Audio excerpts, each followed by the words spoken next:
Good morning. Okay, Twitter's all messed up, man. X has been down all morning. I see it's not even loading anymore. All right, well, I think we're Yeah. on I YouTube. thought it was just me, man. No, it's so annoying. Yeah, I just like hit live and I just got like 3 different errors. Well, we're on YouTube.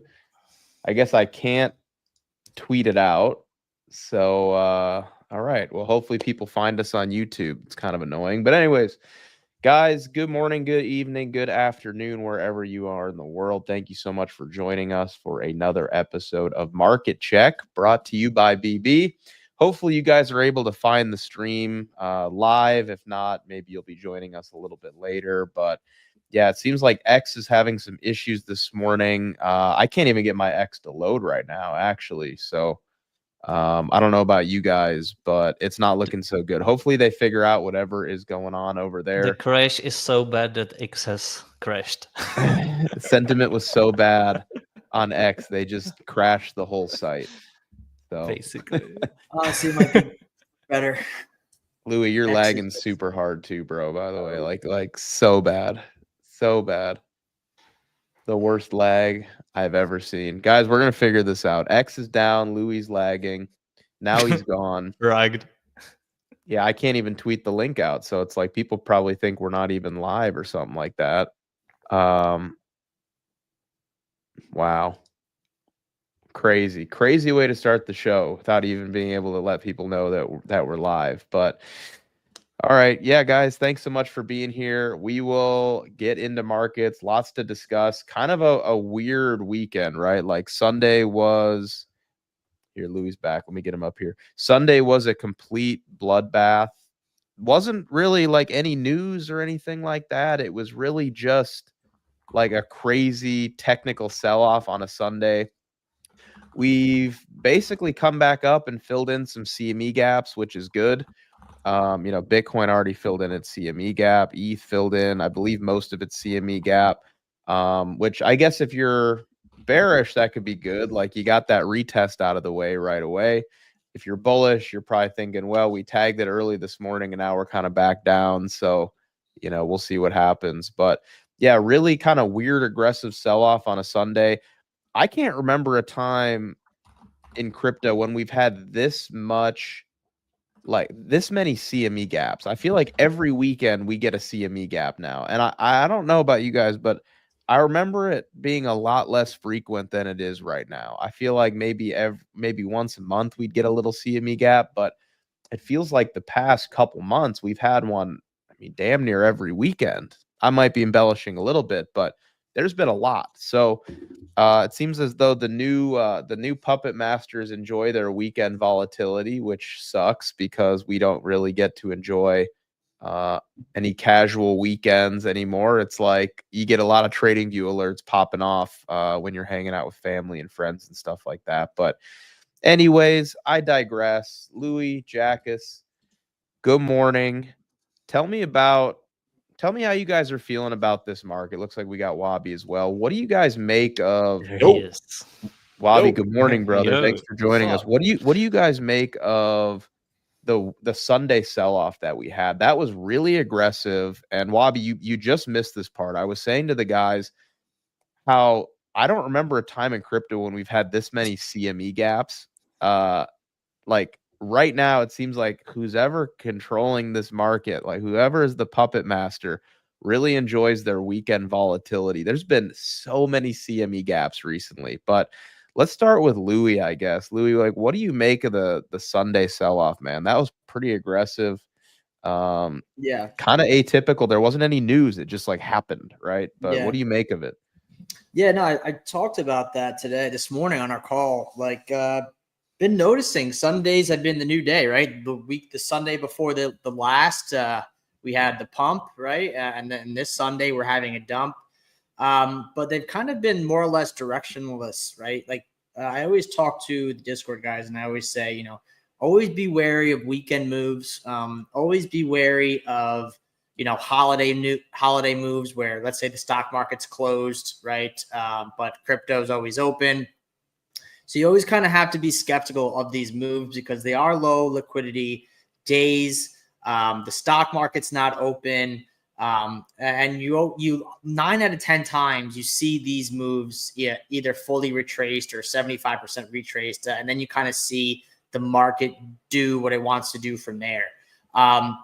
So I don't know. I'm a little, since we just got the one, not yesterday, but the week before, I was like, okay, that's like your one weekend move that you get every now and again, and then kind of weekends are literally just chops. But yeah, I was a little surprised myself to see such a large move out of Bitcoin specifically. I think we had like a 7.5% drawdown on Bitcoin. But one thing I will note, it was a lower volume move, right? So again, it was on the weekend, so I don't trust that. The volume on it, just reading pure volume, classical charting, also very low, right? Probably the lowest volume we've seen in the last 14 days, right? And that was one of the larger moves, right? So I'm not saying we can't go lower, right? We're seeing this morning some volatility off the open, right? And that's also due to the stock market. But I am noting that, one, it's a weekend move, and two, it was pretty low volume. So maybe that's what it needed for us to come back and maybe fill some CME gap that we only tagged thus far, which brings us down to 77.2. Or it was just a sweep of the lows, right? The lows we made on Tuesday last week, right? Maybe we swept that low. Is that enough? I don't know. But yeah, it is interesting to start seeing bigger moves come back into the weekends. Usually it's in previous cycles, it's the weekends, if we're in a bull market, you see altcoins really run on the weekends. That's always usually a good sign of a healthy crypto bull market, because we're the only game in town, right, on the weekend. So I'm not sure what to make of it yet, right? I'm really not sure, but I am always skeptical. Even when we pumped, right? I was like, oh man, like really had to happen on a Sunday, and we saw how that Sunday pump got fully erased, right? And then we walked it back up again once the week started. So are we going to see the same? I got no idea. I mean, we're super volatile right now, and the equity markets are not helping that case. So we're just going to have to wait and see. I told the Discord guys this morning, I'm waiting maybe a couple hours into the day before I really feel like I can get a good grasp on what we're seeing here. Louis, do you know what it is? It's World Liberty-Fi liberating everybody from their finances. Oh my God. That's what it is, brother. It's a new regime where everything is just bearish. Max said Bobby, did you see that video of Trump when he was like being interviewed on the airplane and he's like, "We're gonna be so rich. Just watch. You wait." You'll be tired of winning. Yeah. Like Max, I'm sure you remember, but Trump is literally on his 2018 arc. I think he wants to force the market so low that J-Pow has to come in, and so it's really just short-term pain for long-term gain. But yeah, new lows across the board, even for ETH last night. Wait, even for ETH? You mean especially ETH? Even ETH, bro. It's given. It's implied that ETH made new lows. If you're gonna say new lows across the board, no one's surprised to hear that it's ETH, man. Come on. I remember, everything is bearish. Even if J-Pow says we're gonna buy 10% of the ETH supply, like, just brace yourself. I wouldn't expect anybody to get it. I don't have time to explain it, but just know that it's a new regime. That market tech episode is legendary, man. Do you know what Eric said? He didn't say buy the dip. He said buy the dips. Yeah, I mean, it seems like that. ETH can be at 100 and he would be right. Are you guys sharing a chart or something, or is it just like? No, we're just just right now. I guess we could share a chart. It's weird. Like, Twitter's down right now. I couldn't even tweet the link out this morning. Like, Twitter's not working at all. So we're only streaming on YouTube. People probably don't even know we're live right now. Let me just see if people are watching on YouTube. Like, we can't even tweet. Like, no, I can't tweet right now. You've been on a Twitter storm. Oh, me, yeah. New lows across the board. Yeah,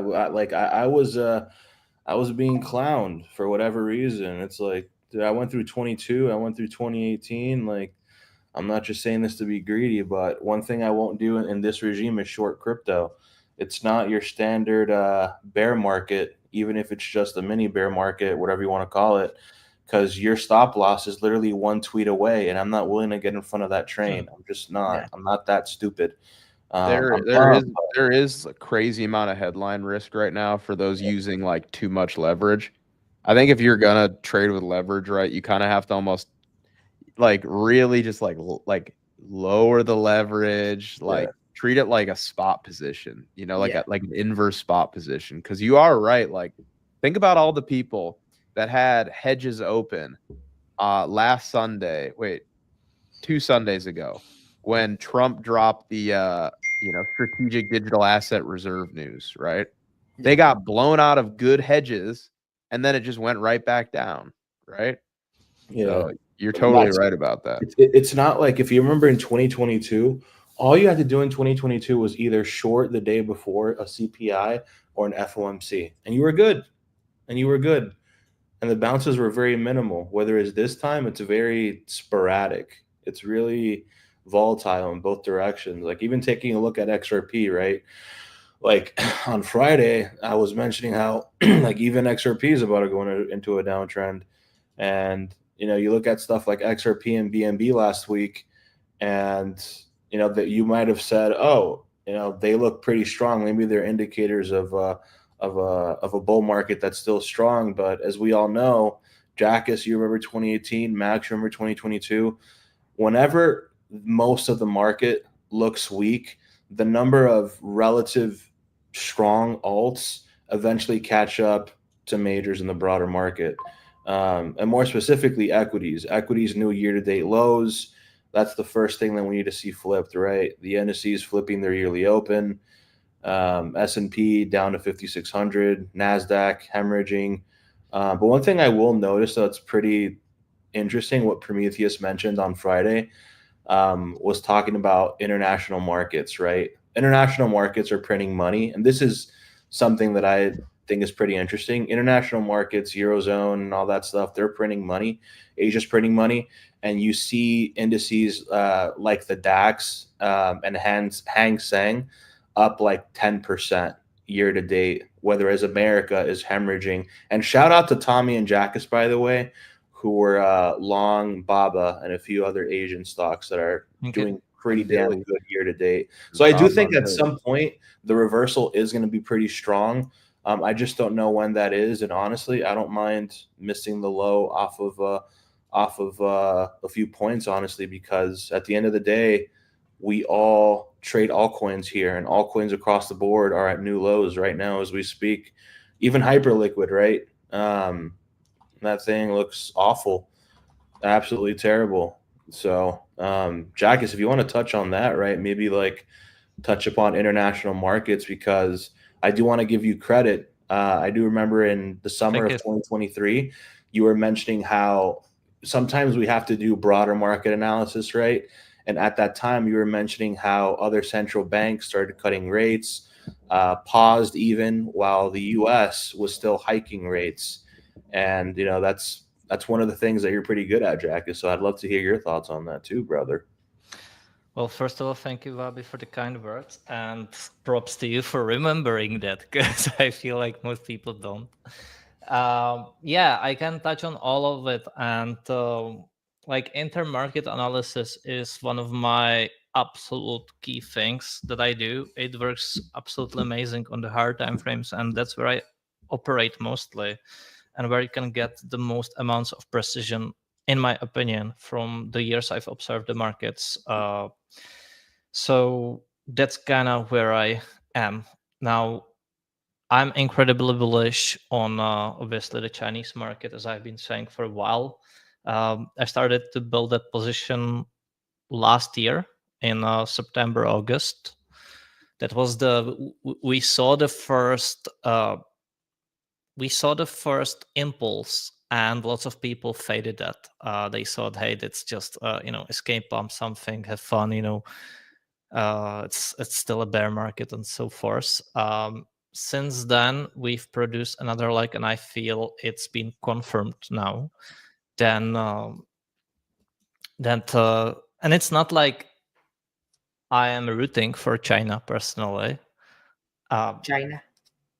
But But the market, just like the market was telling me that ETH is likely to capitulate sub 2K, the same thing is telling me right now for Chinese equities to keep appreciating for ETH. And I think it makes so much sense from even the fundamental perspective, not just the technical ones. But I think the technical, especially on the weekly, is really just a visual representation of all market participants. So it just like makes sense that the chart is telling you that. But from the fundamental side of things, uh, I believe China, everyone can say this, that they've been a rising superpower, for the past 10, 20 years. And I feel they are in an identical situation as the US were after the Great Depression, when the US, had a roaring stock market in the 1929.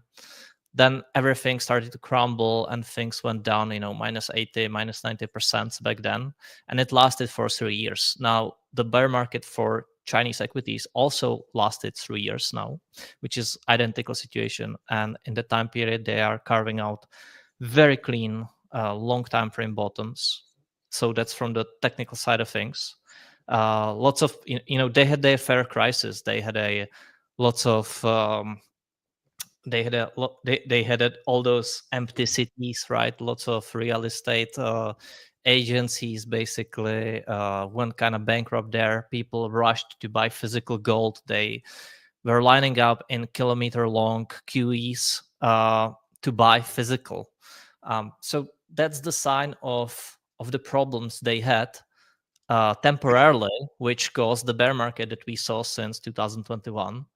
But on the longer side of things, they are still very much growing as a nation, with their influence all around the world. They just secure themselves a cheap gas and oil from Russia. They have commodity deals all around the world, in Africa, in I believe Australia too, and they are raising their car production.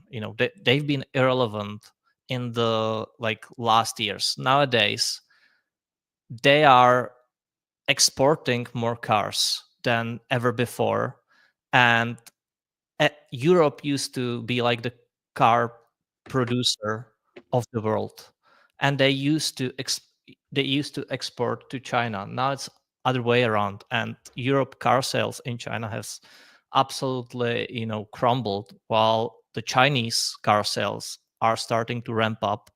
They are obviously number one in their country, but they are also ramping up in Europe. So you can see it all around. And again, it's not like me rooting for them or anything. It's just what the market is kind of telling me. So I think that potential is only beginning and will last for years. And as always, not to waffle too long, I think being well diversified in the markets secures your equity to go to the top right corner, because even at times like these when US equities are dropping, and it's not like don't be exposed to US equities, but be diversified in that situation. And so while some people are currently in a huge drawdown, if you were long on those Chinese equities, then your portfolio is doing pretty well. So Exactly. yeah. You know what's crazy, man? It seems that every bear market, I understand sometimes like some people can be vilified or made an example of whenever someone's bearish, right? But anytime the market goes into a longer time frame bearish trend, there's always some sector out in the world that's in a bull market, right? In 2022, we had commodities rip like crazy. If you were long uranium in Q1 of 22, if you were long oil in Q2 of 22, if you were long orange juice in Q4, that second half of 2022, brother, orange juice was squeezing the attention out of market participants due to a lack of concentration. I'm sure Max remembers that one, man. Boy, oh boy. And now we have something that I think Drunken Miller spoke about this during the previous top in 2021. He was talking about like broader markets having a potential to outperform US equities for some time. And Drunken Miller was early, but we're seeing that play out in real time. And one could argue that maybe it's time for the Mag 7 to kind of bleed out against Chinese stocks and a few other international companies, especially given the fact that like this administration is just now in the process of deregulation, cutting red tape and all that stuff. Whereas these companies, they've been moving at the speed of light. And we saw that back early last month with that AI headline, DeepSeek or whatever. And it just goes to show how quickly some other markets can move, even though we think to ourselves that America is number one in everything, right? We might not start first, but America always is number one at the finish line, right? So at some point, I think that like American indices will catch up to international ones, but for right now, Trump, Bissett, and many other individuals are telling us right in our faces that there's probably going to be quote unquote short-term pain. And if we remember an individual that said that throughout 2022, it was Jerome Powell, right? Prepare for pain, he would say, right? And it's not to say, oh, you should max short right now. It's just saying, right, short-term pain, a lot of volatility, and you're going against Trump. So if you have no edge right now, like myself, I really don't have any edge during this environment. I'd rather just sit out and wait for things to go into clear accumulation. But Max, what's your thoughts on this regime right now where we see U.S. equities absolutely hemorrhaging against something like the Hang Seng Index or other broader markets? Yeah, I mean, I think you're right to note that.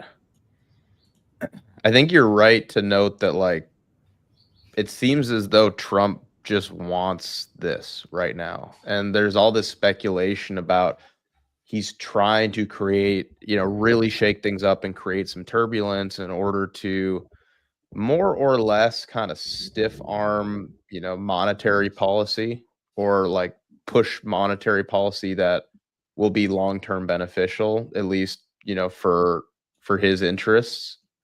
But yeah, I mean, it's kind of a bummer, right? In the short term, where you just have you just it's going to take a little bit of time. I don't think it's going to be like a 6-month thing, right? But could it take, a couple more months? Yeah, right? Like no question about it.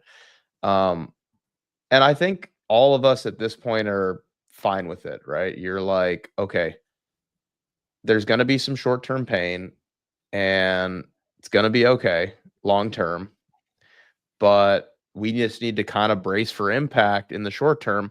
But then the question also is like, look, markets are pretty forward looking. We know what Trump's agenda is. We know what he's trying to do, more or less. There's always some curveballs here and there. He's a little bit unpredictable in that regard, but you more or less know what you're going to get at this point. How much more pain do we have to endure, right? Is he literally trying to create so much turbulence that we go back to like a zero interest rate type of environment? I don't know if he could even do that, right? Like, I don't know if the Fed would even be willing to like budge that much, right? So the question is like, how much is he really going to go to war with the Fed? Like, is that what he's trying to do? I know there's speculation on it. So yeah, I mean, and I'm not surprised. Like if you look at other countries right now, they're not dealing with what we're dealing with necessarily, right? There's global issues, but at the same time, a lot of these smaller economies are even months, quarters ahead of what our policy looks like here in the US. So I'm just kind of looking at it as like I'm not seeing this technical recession that a lot of people are talking about right now. I'm not. People still have jobs. Things are still relatively good, honestly. So, I mean, I think this is a combination of like you have a guy that's not afraid to shake things up. Markets have grown complacent and arguably overly comfortable with kind of a bloated, government mandate and a lot of government spending. And now there's this new guy that's in here that's like, all right, no more bloat, no more spending, no more waste. Oh, and we're going to have all these tariffs. Oh, like, it's just all this stuff. and the markets are just kind of like, why deal with it? Let's just go risk off right now. Let's cash up. And then when there's more clarity, we'll buy back, I think. So I think we're going to be fine long term, man. I really do. I really think we're going to be fine. But it's going to just take a little bit of time, right? And again, a little bit of time is not 6 months. I think it's maybe a matter of a few months, and that's okay. Do we think that the Chinese stock market and those equities start to continue to rally off the lows? Do we think that has any wealth effect as far as like crypto is concerned, as far as other cryptos getting bid? If the Chinese and participants are starting to feel that wealth effect, do we think that has enough impact for crypto, or is it not? Is it a non-event? Honestly, I think it's a non-event, man. Like the trend is your friend, and if we're seeing something like the DAX, if we're seeing something like what's the Eurozone indices, Jack, is like stocks with 2x's or something like that.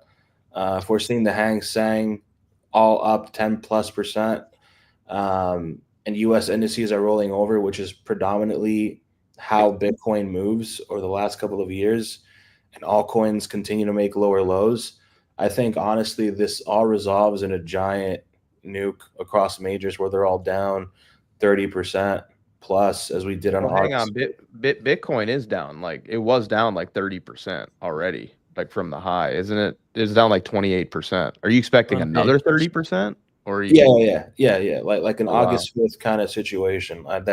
In August, to be fair, August 5th, going Bitcoin was down 30% from its all-time high. And Yeah, right yeah. now we're down like 28, 29%. So we have kind of done the August 5th, at least percentage wise. Yeah, I think we have another slash, honestly, but primarily on alts, right? Bitcoin. I mean, I'm really only looking for like the 70K, the old all-time high, right? 74K. But Bitcoin can go as low as 62, 63K and still look great, right? But again, we're all trading alts.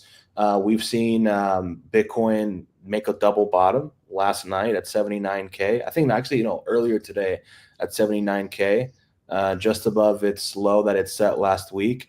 And altcoins across the board have made new lows. So I'm thinking to myself, what happens when Solana breaks its summer low of 109, and how, even that can affect majors? Because a lot of people, believe it or not, a lot of their ETH and SOL, they use that as collateral to buy BTC, right? Believe it or not, there are some degens like that where they literally use shitcoins to buy more majors. And we saw how unwinds like June of 2022 happened, May of 2022, Q4 of 2022. As ridiculous as it sounds, we still have degens here in the space. And we even saw RSI hit the lowest that it's ever hit a little over a week ago, biggest since COVID crash, biggest since SVB. It's always bigger than those like 2-3 events, and yet alts have still continued to make lows, and BTC is in danger of actually making a lower low. And I'm not sure where we stop, but you kind of want to wait for the trend. And I mean, again, Bitcoin can be Bitcoin. We can very well go to 62, 63, and within 48 hours be back above 75. Which I hope we do get that, right? You always want to see that quick V recovery if we get those nasty liquidation events, because if it's a massive slide and we just kind of range for a bit, you kind of have to refer back to 2018 and 2022 to see what happens when we get events like that. But nonetheless, I still think we have some mega bounce, probably end of month, early Q2, because honestly, this market so far since Trump has gotten into office, every single bounce that we've had, right, across the board, if you weren't positioned beforehand, most of those pumps only lasted for an hour. That Trump pump from like 2 Sundays ago, as you mentioned, only lasted for an hour. Yeah. And we retraced the whole thing. I said weech waste. JD Wentz. Yeah, we retraced that entire pump in less than 24 hours. So it's a market right now where you just have to be either in front of your screen if you want to catch some gains, or wait for some things that you consider deep value, right? Like if Pepe goes sub $2 billion, retests its May 23 high, I consider that deep value, right? If ETH goes to 1,500, 1,400, I consider that deep value. Sol at $80, I do think we see 2-digit Sol. I consider that close to deep value. So at some point, we're gonna have to make a decision here for some alts, or some people are gonna have Bobby, to. what's your time frame on this stuff? Like, are you expecting downside within like, let's just say like 2 months, or are Yeah. you like, okay, how about this? Are you expecting downside within 30 days? That kind of move. Yes.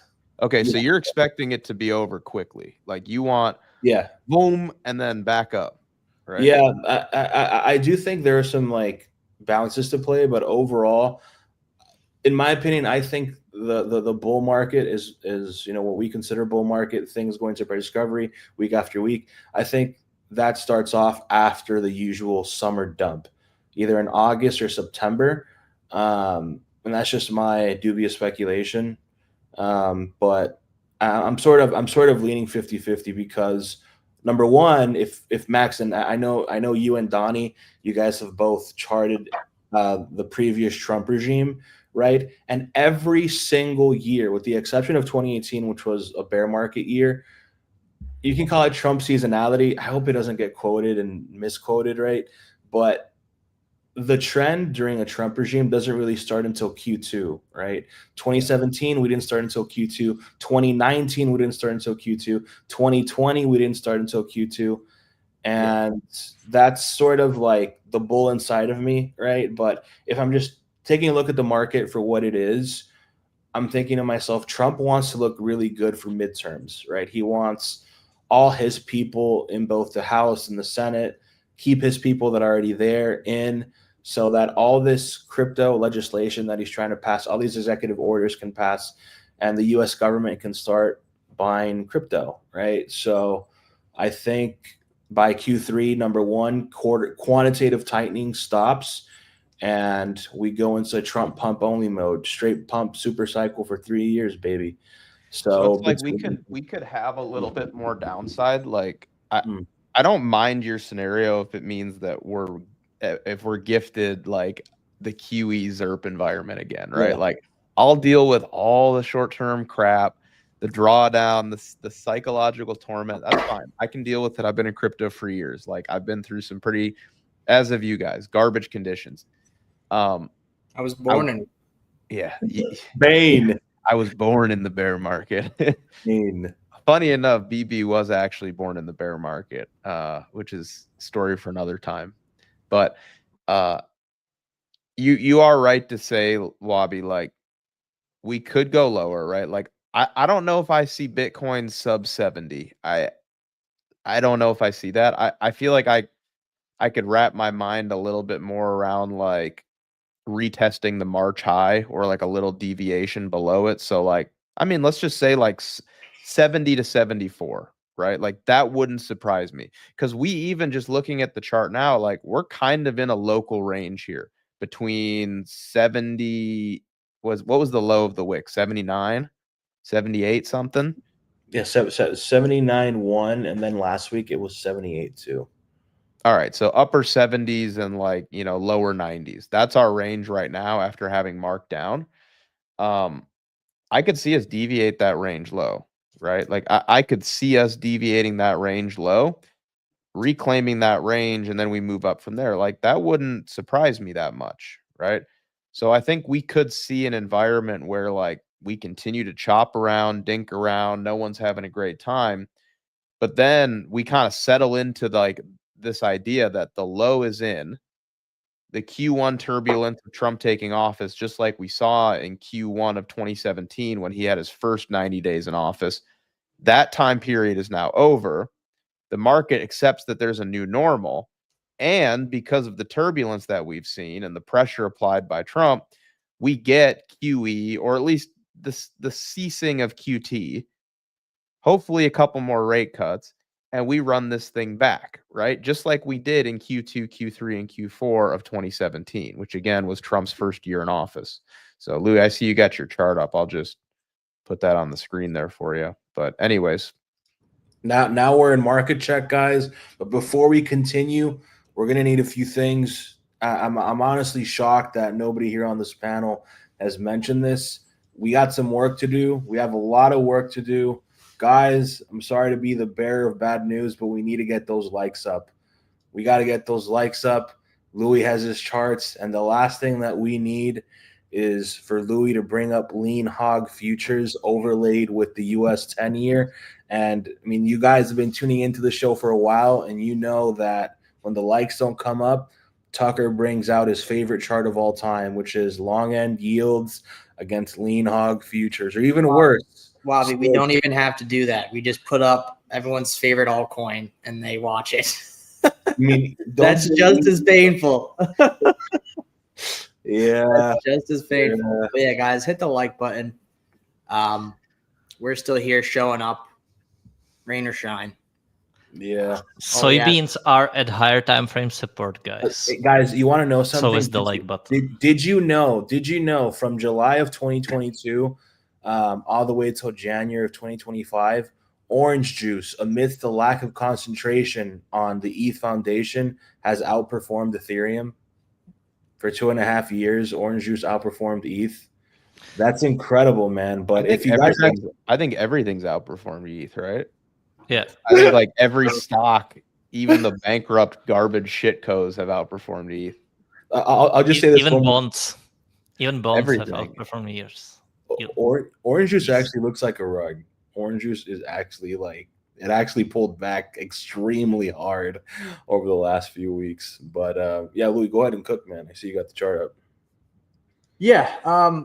So just going back to what you were saying, the only thing the scenario I could see playing out that lines up with what you're saying, Wabi, is this, right? Because we've already seen the 30% pullback thus far, right? We've seen just about a 30% pullback. Anyone who's been around longer than a couple of years knows that we see 25 to 30% pullbacks on Bitcoin historically in bull markets, right? So 30% pullback on Bitcoin, nothing out of the ordinary, kind of business as usual. But obviously, people are in altcoins and stuff like that, so no one really cares about that, right? But a deeper pullback, into 60 something K, you're looking at close to almost a 50, a 40 something percent pullback, right? So the only time I've seen, or at least was around for, that I could compare to that is this midsummer, correction that we saw on our first peak, right? So we made a high, Bitcoin dropped like 55%, right?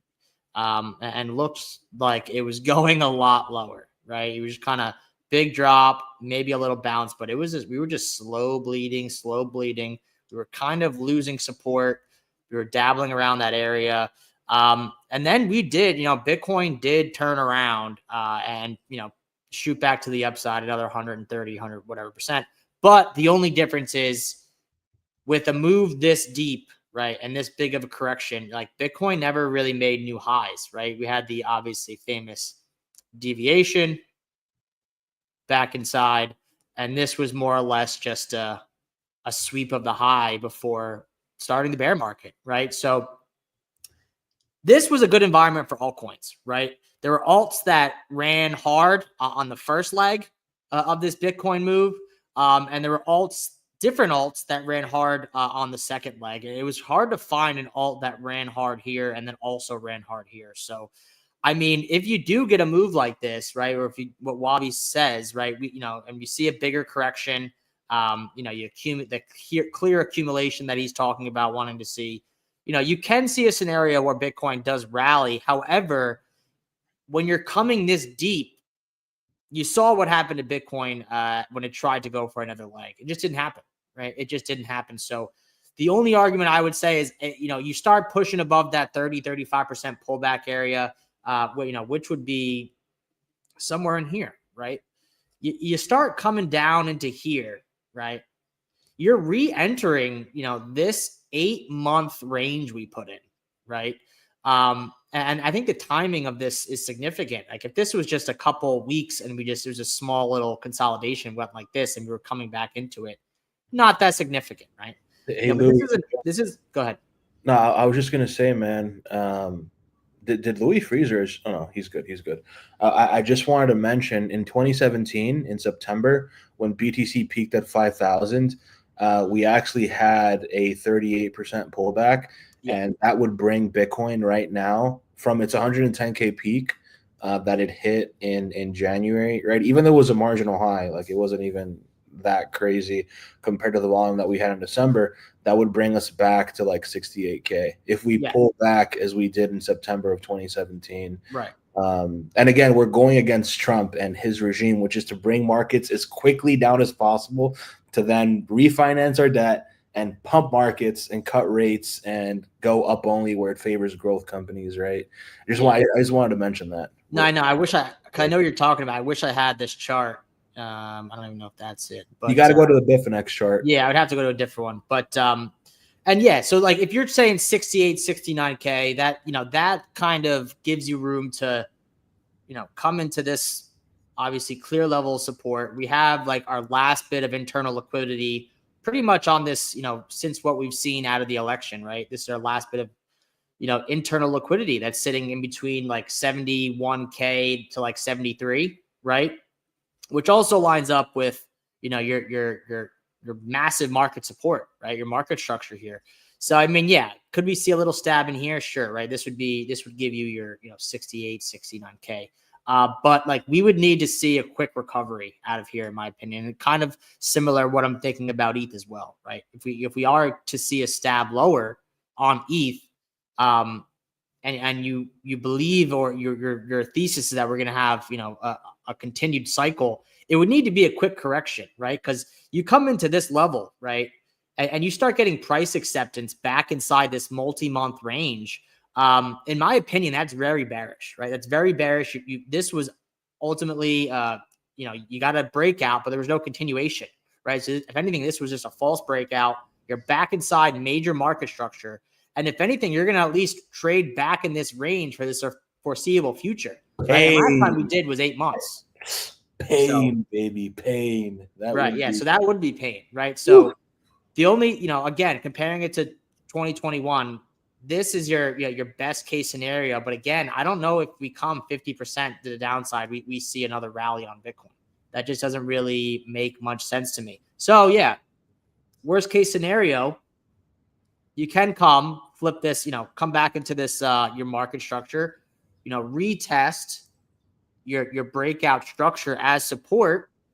If this is going to be a longer term trend for Bitcoin, right? If we're going to go into if we're seeing the shift change from a 4-year cycle where you get, 1,000+% gains, and then 1 year and 3 years of 70 to 60% correction to the downside, bear market reaccumulation. If we are exiting that kind of life cycle that we've seen for Bitcoin pretty much for its whole lifetime, then sure, right? This could work. This can just be your larger term retest, and then you continue on your merry way. And Bitcoin breaks kind of the ties and the life cycle we've seen it play out in over the last 14, 12 years, right? So that I'm fine with, and in total possibility. But I don't see a scenario where if you come in here this deep into here and you spend too much time in here, I don't see a scenario where we continue higher. I would be looking at, we tried to break out. This was a failure of a breakout. We're back inside our accumulation range. And if anything, we're back in this range at a minimum. And in my opinion, to come back in here, this is likely just a topping structure, and we're going to head back to the bear market lows, right? So if it does come in here, it would need to be a quick reaction, like a couple days at most, in my opinion. But we'll see, right? We'll see if we get down here. This is obviously the glaring support that we have below us. So let's see if we get there. Historically, we have front run these major structures in the past for Bitcoin. But I mean, the way price action's looking, yeah, it's looking like it wants to come here. But we'll see what happens. But that's my opinion on that analysis and that scenario is like, if we do come down here, yeah, we can rally back, but it needs to be quick. And it can't really be much deeper than like this, like that 65, 67, 68. You start coming deeper than that, I think you're going to be stuck in this range for longer than most people think, right? because if you look on Twitter, you're gonna see this. Oh, we're gonna get this, and then it's gonna be like this. Yeah, that's all you see, right? It's like, we're gonna go straight down. It's gonna go lower than everyone wants, but then we're just gonna go straight up. Like not everything's gonna be like a COVID drop. Like I think that that's something that people think we're always gonna have. Like some huge minus 70% day. I think that's as disingenuous as like comparing this market to some like fractal from the 50s or 40s, like trying to compare U.S. indices to some regime that happened decades ago, when we should be respecting the regime that's the only man that I've seen successfully do that is Snorlax. That's the only man that I've seen successfully pull a fractal from over 50 years ago and have that shit work. That man, I've seen him take a Dow Jones fractal from the 60s and put it on a shit coin, and it works. He's the only dude that I know that can pull that off. But you generally are right. I think who you're talking about is some of those guys that take the Great Depression fractals. Oh, goodness. Or the Black Monday, the Black Monday fractal guys, Yeah. But man, guys, I'll say this, like, I don't really think Bitcoin is probably ever gonna go below like Larry Fink's buy at 25-30K. I think the lowest we'll probably see BTC moving forward is probably like 35 to 40, honestly. If we have some sort of like drawn out. Now their true buys were in here, bro. Their true buys were in here. Nah, Larry filed the ETF at 25K in June of. Well, they filed it, but it wasn't there. Yeah. It wasn't open for trading until here. Then it ran, right? And then whoever didn't buy in here ultimately was forced to buy up here, right? Yeah, that's like 38K. That would be fine. But the thing with actually maintaining an extreme bearish stance like that is that you do have some confluence with, number one, other markets. They're printing money. Shout out to Prometheus who brought out that model, right? Money supply in other countries are going up. Indices in other countries are going up. And as Jackus has displayed over our shows over the last, we're talking now 19 months, almost 20 months since I had Jackus up on that first episode on Spaces in July of 23. We're now in that same regime where we see other markets being extremely bullish after extreme dovish monetary conditions have been set, whether as U.S., we're still doing QT. So DK Daniel Kim is asking, Wob, are you calling for 35K? I am not. I'm of the camp that we retest our old all-time high on BTC, but if we break that, I still think BTC is in a higher time frame uptrend if we go as low as 68 or even 62. But if we break that, then all bets are off the table. I'm going to let the market do what it does, and 35 to 40K is the lowest that I can see it touch. Again, that's a big if. That's a big if. If. I'm not short. I'm not short anything right now, and some things have to be cleaned up on U.S. equities in order for me to be like extremely bullish on all coins, because if coin stock isn't doing great, then your altcoins are not going to move. And if you guys want to pull up ETH or specifically Sol, right? Sol and Coin and pair them together, they're almost the same chart. They move almost identical. Yeah. When coin stock is doing great, altcoins are doing tremendous, right? Coin was in price discovery shortly after the election, and every altcoin in every sector across the board, when it came to leaders from that sector, we're doing tremendous numbers. So if coin stock isn't doing great, then altcoins are not doing fantastic. But I do think on this next upswing, right, wherever we bottom and we go on to make new highs, I think Cathie Wood is going to print a ton of money. And that is what you want to survive for. Cathie Wood will be hailed a genius. Cathie Wood will be on CNBC talking about Solana, talking about Hyperliquid, and I won't lie. Like, I just think people are extremely impatient because they got that dopamine rush on-chain money throughout December and some parts of January where, you go on Solar Base, you catch a 10x in 2 days. And now it's kind of like, you're not really seeing that, right? We have to return to the norm. We have to return to fundamentals. And you guys remember in Q4 of 23, catching a 3x or a 4x on Say in like 2 months, that was great. We all felt great.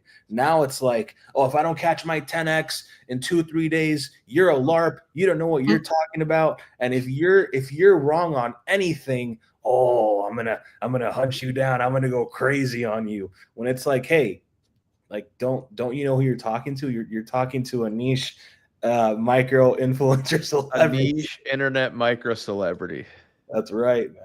That's right. Bobby, you and I were texting about that last night, man. Just like how personal people make like specifically crypto, not as much equities, right? But people, they like to just come for your neck, like when you share an opinion, instead of just like, oh, it's just a guy sharing an idea. It's like, he disagrees with me.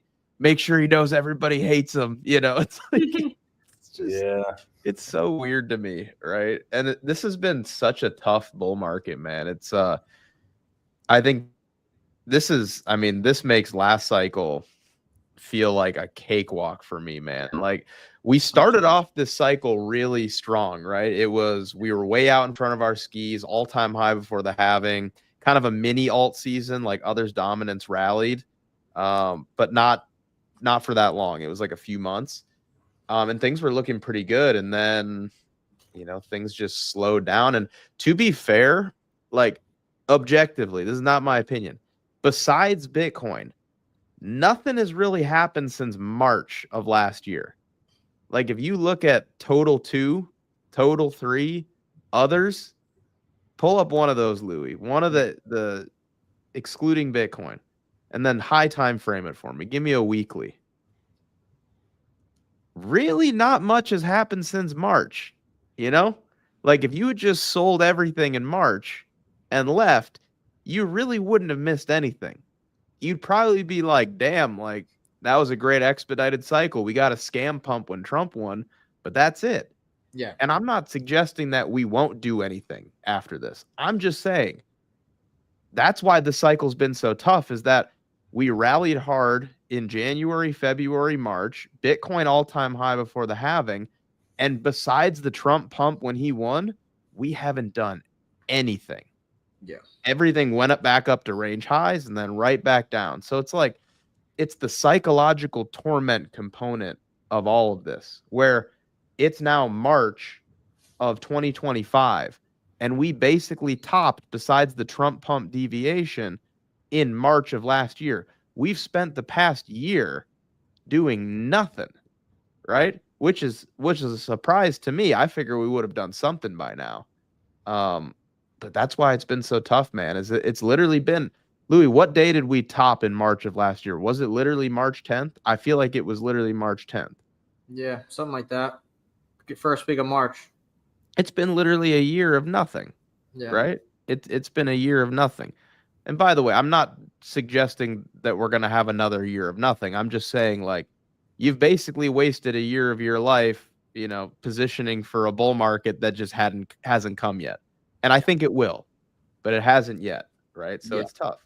It's been very tough. So, like, just visually, like, if put it this way, if you think that we're not going to see more money come into this space than we saw last cycle, and you could say, altcoins are topped, they had their run. But if you think that, more money is coming to the altcoin market, which I personally do, right? I don't think all these ETFs are starting to get filed for fun, right? I don't think they just launched these products for fun. If you think more money is coming to the crypto market than we saw, 4 years ago in 2021, then no, right? You haven't really seen your altcoin season just yet. You haven't, right? Because we haven't even, broke the old all-time high from 2021. Again, unless you think this was the most money we're ever going to see in altcoins in the history of altcoins, right? If you don't think that, then whatever happens in here, whether we hold this, this is just structure, but whatever happens is here is whatever, right? It seems this is, it's going to be a lot of bullshit, but the end goal or the end thesis is we're going to be doing this, right? Entering a new cycle of new money entering the crypto space. And with the ETFs and everything, and I don't use that as a tradable event, right? I'm not saying, oh, look, so-and-so is buying, like you should be buying. Like, no. Like it's one piece to the puzzle, right? You got to put it all together. And that is, with all the ETFs coming out, all new money, like the US government finally allowing, banks to do business in crypto and altcoins. That was a big headline that came out of last week that everyone kind of missed, right? Everyone was pissed that, oh, the government's not going to be buying our coins, so bearish now. Like, are you kidding me? Like, banks are now legally allowed to custody and sell crypto assets. Like if you're here for like the next month or two, yeah, sure. I guess the government, the narrative that everyone created that they didn't get, now they're bearish. Like, come on, right? So yeah, I think they want a nuke price first before they start purchasing. If you guys remember the El Salvador nuke in September of 21, that's one that we can look at. And even same thing with the ETFs went live. Anytime we've had like something that's structurally bullish long term, there's usually some sort of nuke, and it just seems that this nuke is going to be one of those slow, drawn out nukes with some volatility in between, right? And those are kind of the worst nukes, honestly, because we're also used to the Band-Aid being ripped off as much as possible. And there is some work to do, first off, in the U.S. equity markets. Like, they're starting to roll over, and we have 5,400 is support, and then 5,100 after that. And if that breaks, we have the 2021 or January 2022 high.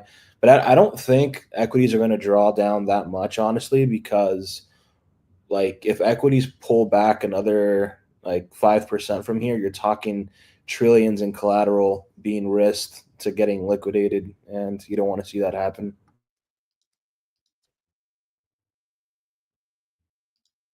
Yeah. Yeah. So someone's saying that I'm getting caught up in retail narratives. Like, you don't really understand. Like, I don't know how long you've actually been in this space, but like, to put it in perspective, if someone were to tell us 2 years ago, for people that have been here for more than a couple of years, that the United States will be holding a Bitcoin reserve, which includes holding altcoins as well. I would have never believed them, Louis. Yeah, you would never believed it, and you'd be like, Never. "Oh my god, that is so crazily bullish," right? I would have never. Yeah, but now that we have it, the psyop that everyone's been put, the mental pretzel that people have put themselves in, we finally have this, right? We finally have an asset class that's been battered and fought and prevented and held down by the government and by the SEC, finally coming full circle, right? And the psyop that people have put themselves into is, oh, but they're not going to buy our token, so this is bullish, bearish. No. How is this any way bearish? Sure, I'm not saying price is going to go up tomorrow, right? That's not how it works, right? That's the retail kind of trap. But I've been here since 2022, right? Riding this cycle up. So, I mean, it's great news, right? There's nothing bad about it. Sure, short term, you might see shenanigans, price action. You might see pullbacks. We've kind of seen most of it, in my opinion, already. What I can't understand, bro, is who cares if they're buying our bags or not? Do we need the government to buy our bags to have a crypto bull market? We've never had that before. That's what I'm saying. Like, people are so lopsided on this. They created this narrative that, oh, okay, we might get a Bitcoin reserve. Oh, we might get an altcoin reserve, but it's only bullish if they're buying more. Like, dude, you created that narrative yourself. Like, no one said that was happening. Have you seen that Office meme with Michael Scott where they're like, why did you think that? And he goes, that, well, it was my understanding, or like, it was my impression. And then they're like, who told you that? And he's like, it was my understanding. It's like they're just making shit up, man. Like, I don't know. I'm not even gonna. Here's the thing: is it's not even really about. it's not even about the news as much as it is just like the technicals. Okay. course, Like the yeah. narrative is always used to justify the price action, in my opinion. Yes. And it's just used as a catalyst, not every time, but most of the time, just to like move things up and down. Okay. The market pumped really, really aggressively when Trump won. Makes some sense that we'd come back and fill things in a little bit, unless we had a pretty unbelievable catalyst of literally the US government buying shit coins. Then it's like technicals kind of get thrown out the window. Then you have the money printer twop, right? Yeah. But that's not what happened. But there's no way, shape, or form that like anything that's happened recently, besides Trump and Melania coin and all the celebrity grifters, I'm talking anything official, not the grift shit. All the deregulation, the destigmatization of the asset class, like all this good stuff. It's so bullish, right? We've wanted this for years. It's not a sell the news event. We might be selling locally, and it's more of just a technical, technically driven sell off, and equities dragging us down. But like, we don't need the government to twop altcoins to have a bull market. They don't got All no we money need is into it. IWM to go into price discovery, which is likely just another global business cycle driven by lower interest rates and easier monetary policy overall, right? So I don't know. That's something that Jackus has mentioned. Jackus, if you want to touch on this, brother, the cycle, like the broader cycle hasn't actually topped until IWM goes to the price discovery. Like if you think IWM topped when it gently went to price discovery in December, then you think IWM is also topped. And that was such a predatory move, Wabi. It was the same move that ETH did, where it just ticked above the all-time high and then right back down, man. Like it's been a tough market, man. Like that kind of move, that's not typical, right? That's not typical. Unless people have been terminally on chain, going from Sol to base, back to ETH, and back and forth, it has been a tough market. It really has.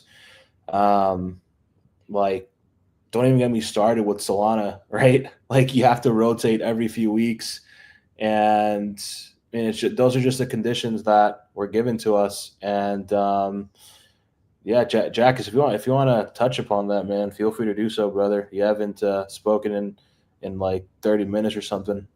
Oh, you guys were cooking, so I just didn't want to jump it between, right? But yeah, sure. I mean, IWM definitely, swept the all-time highs and then rejected, and that's kind of the real driver of crypto down. People still want to pretend like crypto is a totally uncorrelated asset, while to me is the most correlated to stocks, and especially low cap stocks, which is IWM. So when IWM rejected from that all-time highs, it's the exact date pretty much when crypto rejected as well. And I would say that at that time, you really could not have known if IWM would reject, right, at that all-time highs. So you needed to wait for the reaction. The reaction came, and then it was time to flip.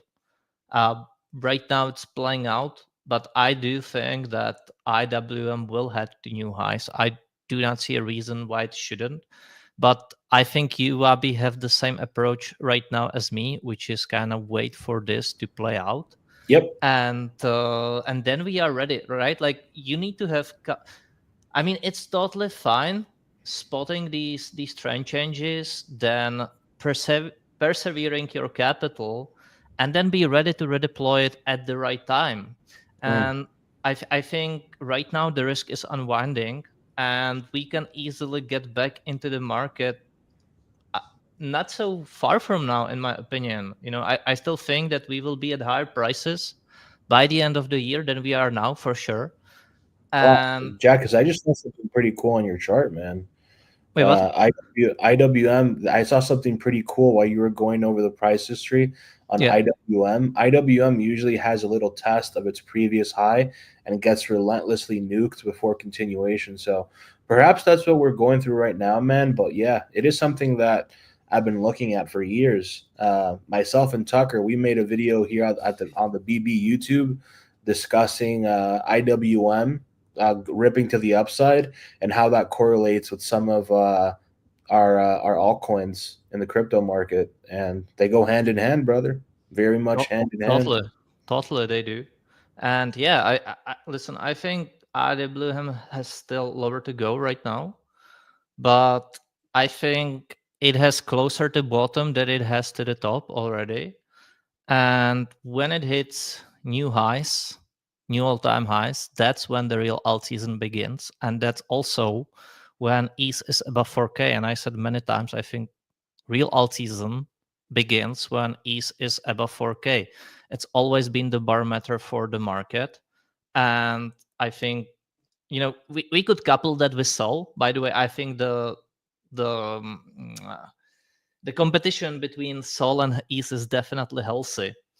And so I'm not sure what the level is for Sol yet, but for me, it's definitely ETH above 4K. And I always said alt season comes in when ETH is above 4K. And alt season, like by definition to me, is when alts start to outperform BTC. We haven't seen that really this cycle. And I mean, there's been lots of plays, lots of great plays along the way. Like you could have longed exactly just Sol, and Sol still by now, even after this big drop, is still outperforming BTC in this cycle, right? That's a fact. It's down horribly from the highs, I would say, but it's still higher than it was in 2023. That's just the fact. And so there's been lots of so I do not think the goal was to just be in Bitcoin this whole cycle up until now, unless you are like very long-term holder, right? Like if your time frame is like 5 years and you do not want to touch anything in between, then sure, just be in Bitcoin.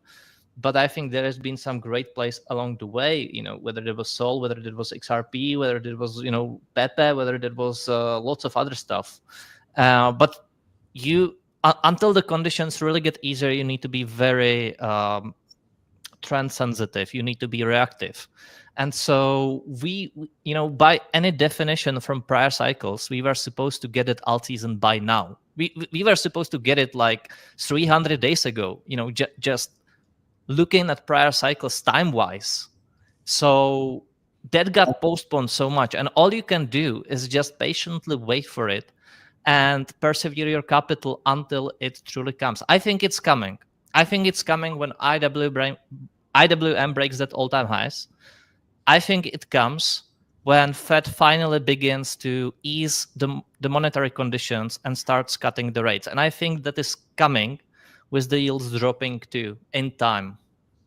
Jackson, if we even look at something like a Solana, right? If we're talking about ETH and just alt season in general, and I do want to touch on Sol, given that it's been such a massive indicator for how the broader altcoins are about to perform. Just as that's what ETH did last cycle, where ETH was your risk on signal for broader alts. Solana has retraced its entire move of when Pump Fund went live. It is now back at those same levels of when Pump Fund went live. And we're now at a point where every single metric that we were using to dictate if Sol's the dominant chain, and I'm talking DEX fees, I'm talking the amount of money that Pump Fund has been churning out, they're all down plus 90%. And I think Pump Fund only made like 70 grand last week, where there was before. I mean, Pump Fund was printing 70 grand every other hour. They were like literally the Wolf of Wall Street from this cycle. At least I consider Pump Fund the Wolf of Wall Street this cycle, where, I mean, if you guys are aware of Jordan Belfort and what he was doing back in the day, was pumping the hell out of pink sheet stocks. And Pump Fund basically was the home of shitters, and it extracted a lot from the entire market, really. And it was a vampire attack on ETH and Sol, to be honest. It was a vampire attack on ETH.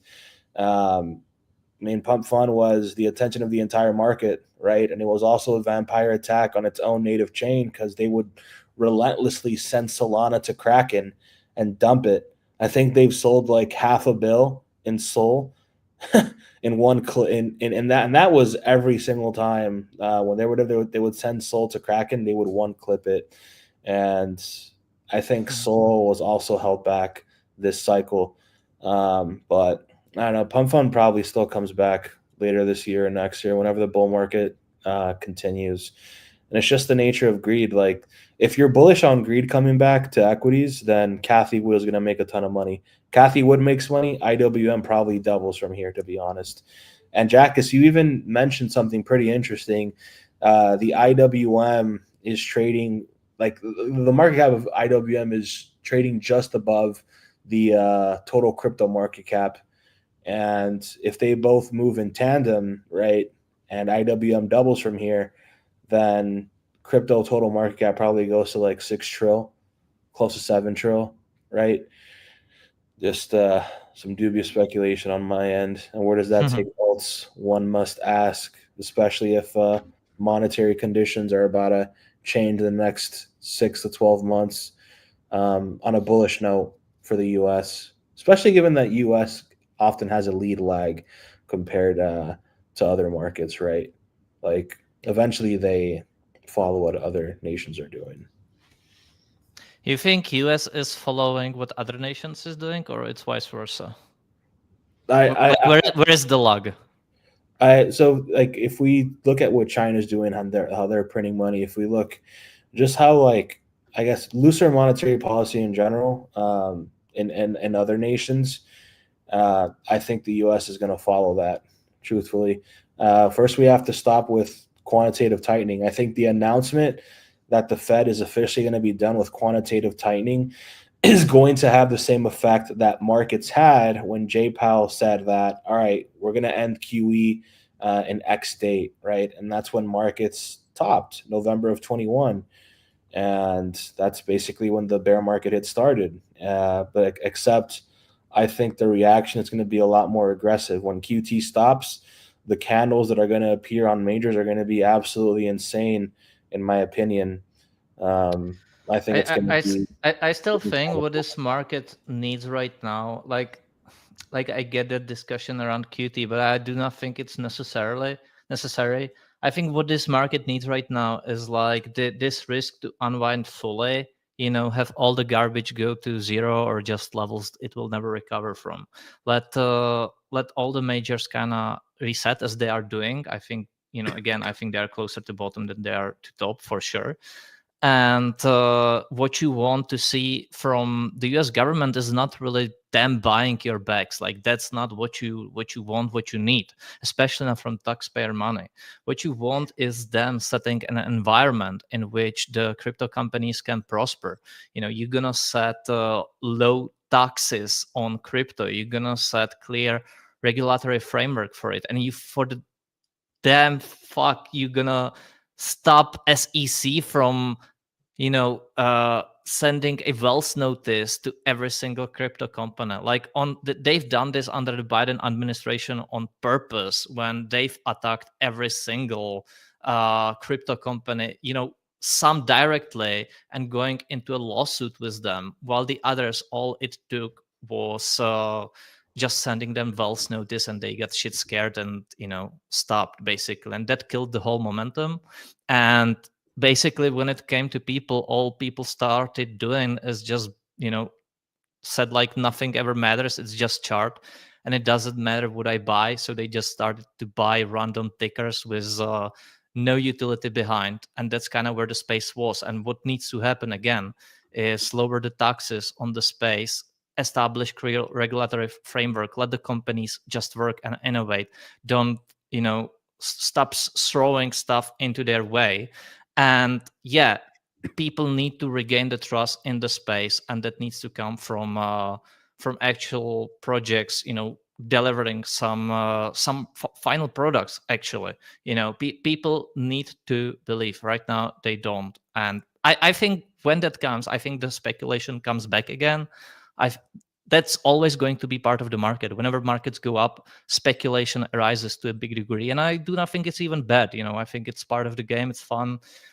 People learn, people go. It's all good. But the space needs to be built around around trust, around long-term gains, and mainly real products now. Like we are behind the stage where people will be bidding just on promises. Yeah, Trader XO is in the comment section. Jeez, man. What's up, XO? It's great to see you, man. Man, XO nailed the top on Sol, like to the T. Both him and Ansem. That was quite something else.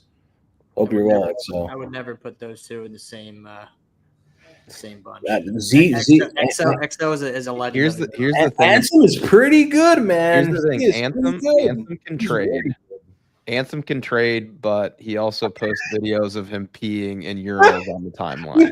Ansem, I would agree with Louis. I wouldn't put them together. XO's a class act. Yeah.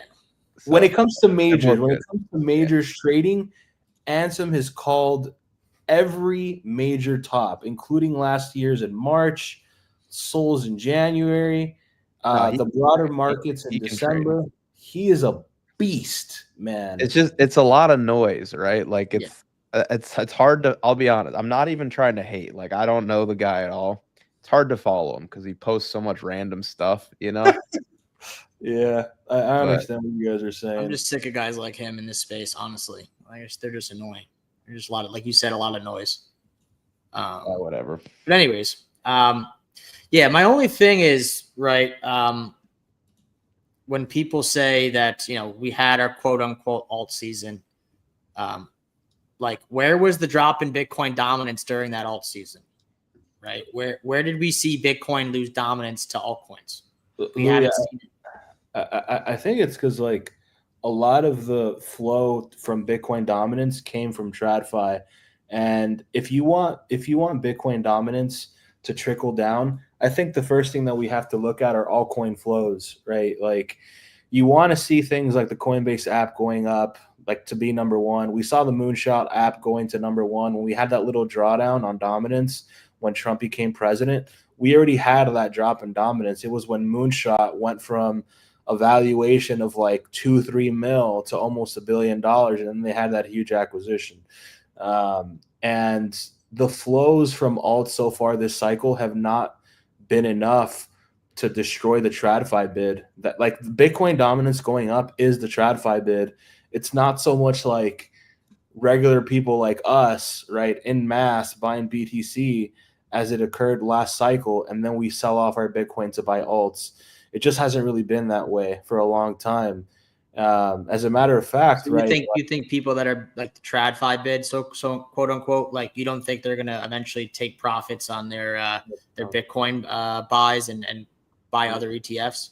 No, I think that happens next cycle. I think next cycle is the big kahuna where we see BTC dominance slide, and even then, right, like the downside to dominance won't really be as large, just given the fact that like number one, in 2021 and 2020 we had helicopter money, and it's disrespectful to this cycle and the flows of this cycle if we were to compare this cycle to last cycle in that regard, because people were getting free money out the wazoo. There was QE and ZERP going around.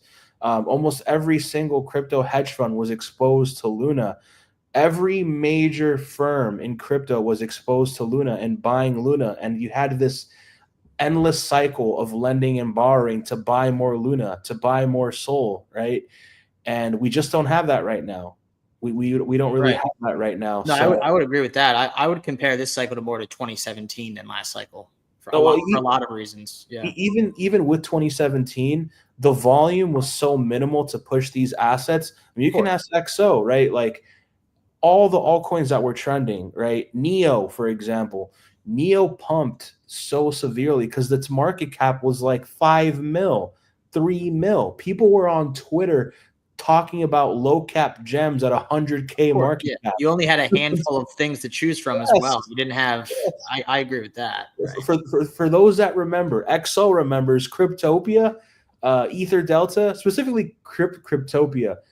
All the alts that would pump from Cryptopia, they would all go from like 200K market cap to 10 mil or 5 mil, and they would call that a huge opportunity, right? And what happens to the timeline now if you talk about that? Oh, you're a scammer. Oh, you're a grifter. And it's like, if you want your 2017 alt style run, you need those same elements, and those same elements are on Pump Fun. You want your 2017 alt season? It's Pump Fun. It's tickers like AI16Z, for example, going from 1 mil to 2 bill in 2 months. It's tickers like Cerebro, a chart that everyone likes to make fun of, but they coped from 5 mil all the way to almost a billion.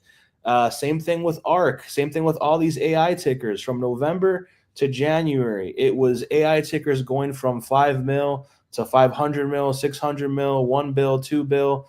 And that's 2017, right? It's the least amount of friction to pump a price, right? And very minimal volume, very minimal liquidity from a chart that's trading at 1 to 2 mil, 3 mil market cap.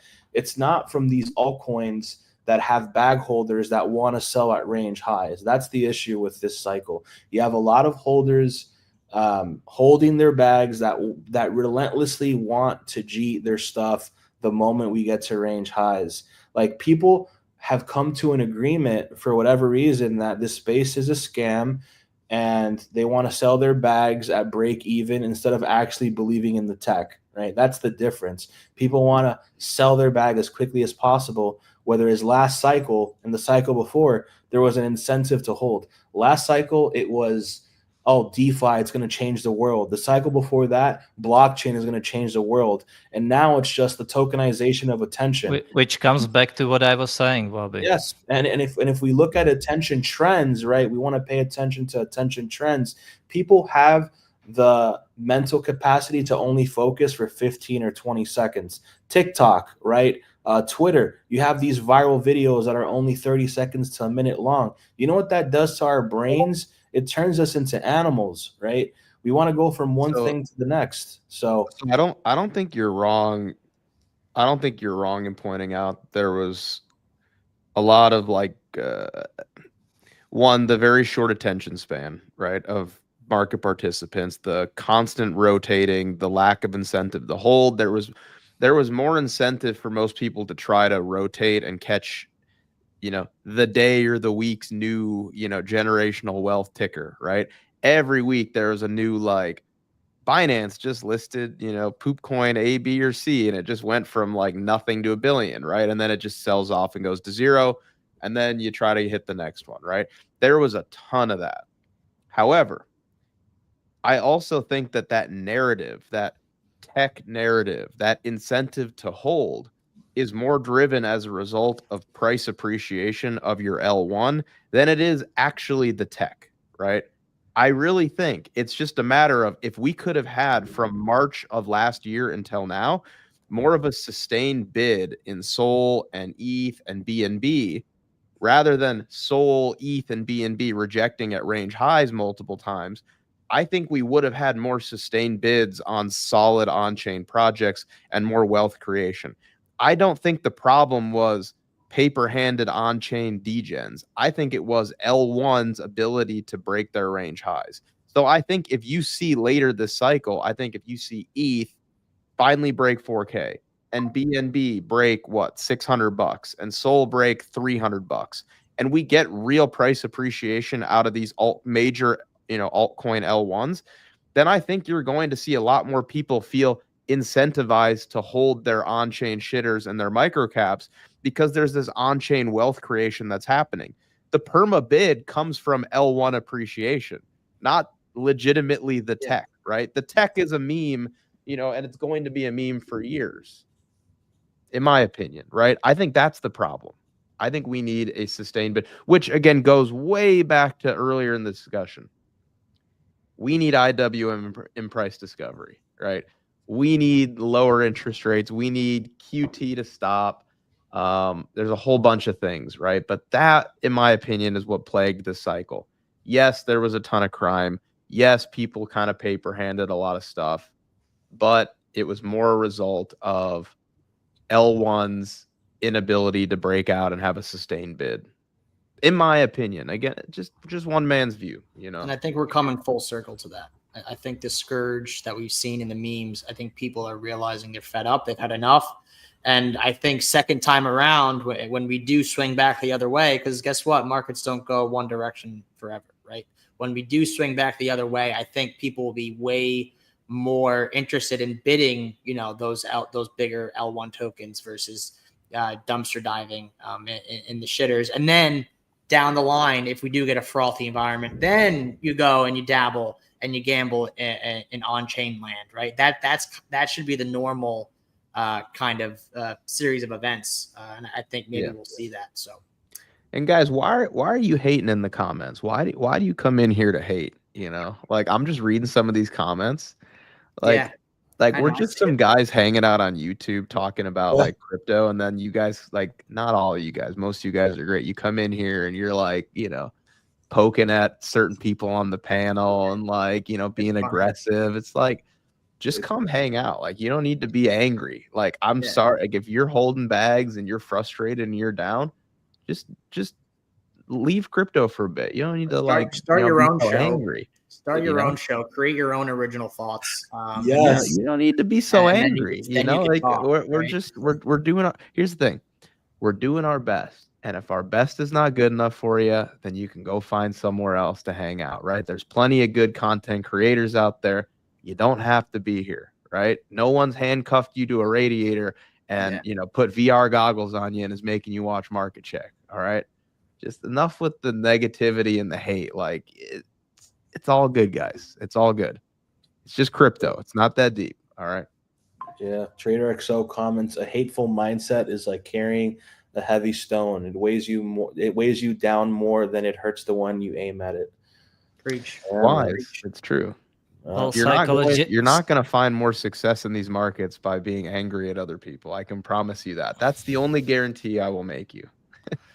Well, psychologists say that, like, if someone comes in a few times and hates on you, then all right. But if someone comes in regularly to hate on you, he is actually a pathological lover. Like, he actually admires you. Wabi, you've got a few people that have a crush on you then. Hey, look. I'll say this. I want to go back to markets. Another reason why, perhaps your respective altcoin of choice or whatever, or the broader market, whatever you want to say, hasn't really twopped up as much is because we don't have a 3AC. We don't have Larry Silbert on the buttons taking a bunch of loans from company XYZ. We don't have that. We don't have the same market makers. We don't have Silicon Valley Bank. We don't have Silvergate, which were banks. We had the worst kind of crime, Wabi. We had good crime last cycle. We've got bad crime this cycle. Yes, and when that happens, people they lose themselves sometimes in these markets, and you have to understand that you want to have a broader time perspective. And again, I've said this for about 2-3 months now. You want to be around to where you see a crypto native company in the US indices trade at $1 trillion market cap. You want to be around for that amount of time. Everything from now until then is going to be filled with a lot of volatility in both directions and a lot of things that happen in between. So, Trader XO says, I think the bigger unwind comes later, TBH. We'll see, man. We'll see. That's pretty much all I've got today, guys. Yeah, we're at about our time right now, so we'll wrap it up. Guys, thanks so much for being here today. Greatly appreciate it. Before you guys go, do us a solid, hit the like button. That would be awesome. Helps boost the content so more people can find us. I know X was down today, so hopefully most of you guys were able to find the stream okay. We weren't able to tweet it out. X has just not been working. But anyways, guys, thanks so much for being here. We're gonna end it right here, guys. If you want to support VB and support your trading journey at the same time, check out the first link in the description below. I will leave it at that today because prices are down. I'm not gonna shill too hard. We'll save that for another day. But guys, thanks so much for being here. Greatly appreciate it. Subscribe to the channel if you haven't, and leave us a like before you go. And we will see you tomorrow for another episode of Market Check. Everybody have a great day. Stay safe and take care.